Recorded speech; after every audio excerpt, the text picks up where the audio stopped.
নেওয়ার জন্য দেন নাই, জিহাদ বিরোধী ফতোয়া দেওয়ার জন্য মোল্লা মৌলবী তৈরি থাকে, 1 লক্ষ মুফতির ফতোয়া রেডি করে, আবার ওই দালাই লামা সহ আমেরিকা ব্রিটেন এদের কাছ থেকে বাহবা পায়, হাদিয়াতুল পায়। আছে না মৌলবী? আল্লাহ এদেরকে হেদায়েত দান করুন, আরো জোরে বলেন আমিন। তো এই আইয়ুব খান আলেমদেরকে ডাকছে জন্ম নিয়ন্ত্রণ করবার জন্য।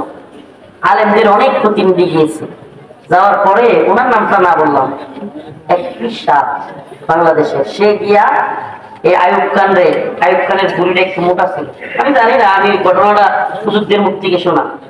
তাই আইয়ুব খানরে গিয়া ওই মানে দালাল মৌলবী গিয়া বলতেছে, তোমার পেট বুড়ি বার গিয়া চলে। সুবহানাল্লাহ ওয়া বিহামদিহি। শামসুল হক ফরিদপুরি রাহমাতুল্লাহ গায়রাতওয়ালা ইমানদার এই কাহিনী দেখার সাথে সাথে আইয়ুব খানের ওখানে যাওয়ার বাদ দিয়া ওই মাদ্রাসায় ফিরে এসেছেন এবং মাদ্রাসায় এসে মেন গেট তালা দিয়ে উস্তাদদেরকে বলেছেন, ওই যে মৌলবী আল্লাহর বিরুদ্ধে আইয়ুব খান গিয়েছে আর আল্লাহর বিরুদ্ধে আইন করেছে, জন্ম নিয়ন্ত্রণ করেছে, আর এই মৌলবী গিয়া ওই আইয়ুব খানের লোকে হাসাহাসি করতেছে, এই মৌলবী যেন আমার গেট কখনো পাইতে না পারে, আমার গেট পার হইতে না পারে। আল্লাহর বান্দার গায়রত এমন, যারা সাক্ষী তাদের মুখে শুনছি ওই মৌলবী যে কইছিল আইয়ুব খানরে বুড়ি বার গায়া মানে দুষ্টামি করতেছে, আপনার বুড়ি বেড়ে গেছে, মানে আসতো বেটা ইমানের পক্ষে কাজ করার জন্য আইয়ুব খানকে স্পষ্ট বলতে হবে, আইয়ুব তুমি ভুল করতেছো, ইসলামে জন্ম নিয়ন্ত্রণের কোনো সুযোগ নেই। এটাই তো আমাদের ভাষা ছিল। আমাদের ইমামগণ এইভাবে বইলা বইলা অনেকে সাথে সাথে জবাই হয়েছেন, ইমামদের অনেকেই জেল খেটেছেন। সুবহানাল্লাহ ওয়া বিহামদিহি। দরবারে যাওয়া যাবে, এই দরবারে সরকারে রাষ্ট্রপ্রধানদের কাছে যাওয়া যাবে, কিন্তু কোন লোকের মধ্যে সেলফি তোলার জন্য না, হাসাহাসির জন্য না। দাওয়াতের ভাষা থাকবে করা, একবারে করা থাকবে দাওয়াতের ভাষা।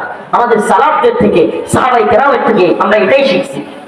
দরবার আমারে ফাঁসি দিল না জেল দিল, আরে দরবারের কি পাওয়ার, দরবারের যদি এতই পাওয়ার থাকতো হাসিনা অমুকের বেটি তমুকের বেটি করে পালাইতেন। দরবারের যদি এতই পাওয়ার থাকতো নমরুদ ফেরাউনের অবস্থা এত শোচনীয় হতো। এদের কি পাওয়ার আছে? মশা মাছি দিয়ে আল্লাহ তাদেরকে কাজ করে ফেলে, এদের কি কোনো পাওয়ার আছে? ক্ষমতার মালিক কে? আমি অমুকের বেটি তমুকের বেটি পালাই না, পালাইছে কিনা কথা কয় না? ওই কাদের সব কই বড় বড় গম্ভীর আচরণ, গম্ভীর কথা। এই যে মাহবুবুল আলম হানিফ পড়ে কাদের মাঝে মাঝে আমার নিয়ে কথা কইতো, যে মাথা নিয়ে আগে খুব চিল্লাইছিল, এখন কয় সাইরা দেয় নেই, সে কয় বলে নাই, শুনছেন না? কেন কিন্তু জানেন, এরা আমাদেরকে বোঝায় আমরা খুব ভয় পেয়ে গেছি। আচ্ছা বলেন, আমরা যদি ভয় পাইতাম বের হয়ে আসা আওয়ামী লীগ আমাদেরকে মাথায় নিয়ে নাচতো যে হুজুর আমাদের পক্ষে আছে, তাইলে কি মাহফিল বন্ধ করার দরকার ছিল? সারা দেশে তাইলে মাহফিল বন্ধ কেন? আমি তো আল্লাহ মাফ করছে, আল্লাহ বাঁচাইছে, আলহামদুলিল্লাহ। এই সরকার আবার থাকলে এখন আমাদের জায়গায় আয়না কর নাইলে যে কোনো জায়গায় নিয়ে রাখতে নাইলে এদের যে অবস্থা, আল্লাহ বাঁচাইছে, আলহামদুলিল্লাহ। সমস্ত জালিমকে আল্লাহ করবে, আল্লাহ পাককে জালেমরা যেন জুলুমের ব্যাপারে গাফেল মনে না করে।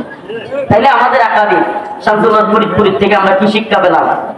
দরবার থেকে যদি ইসলামের বিরুদ্ধে কোনো ফতোয়া আসে, ইসলাম বিরোধী কোনো কার্যক্রম আসে, আমরা তাইলে শুধু হাসিনার বিরুদ্ধে না, আমরা বর্তমান সরকার ইসলামের বিরুদ্ধে গেলে বিরোধিতা করতে ন্যূনতম সময় দেরি করবো।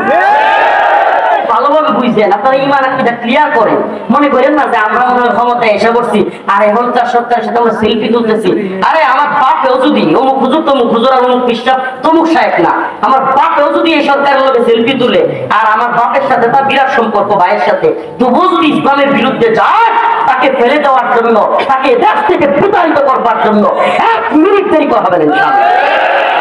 কেউ এদেশে পাকিস্তানের দালালি করে এদেশে থাকতে পারে নাই, ভারতের দালালি করেও কেউ টিকতে পারে নাই, কেউ আমেরিকার দালালি করলেও 1 বিন্দু ছাড় দেওয়া হবে না ইনশাআল্লাহ বিইজনিল্লাহ। আমরা কোথায় থাকবো এটা আমরা জানি না, আমরা চলে যাব, মরে যাব, শহীদ হয়ে যাব, কিন্তু পরবর্তী প্রজন্ম তৈরি হয়ে যাবে।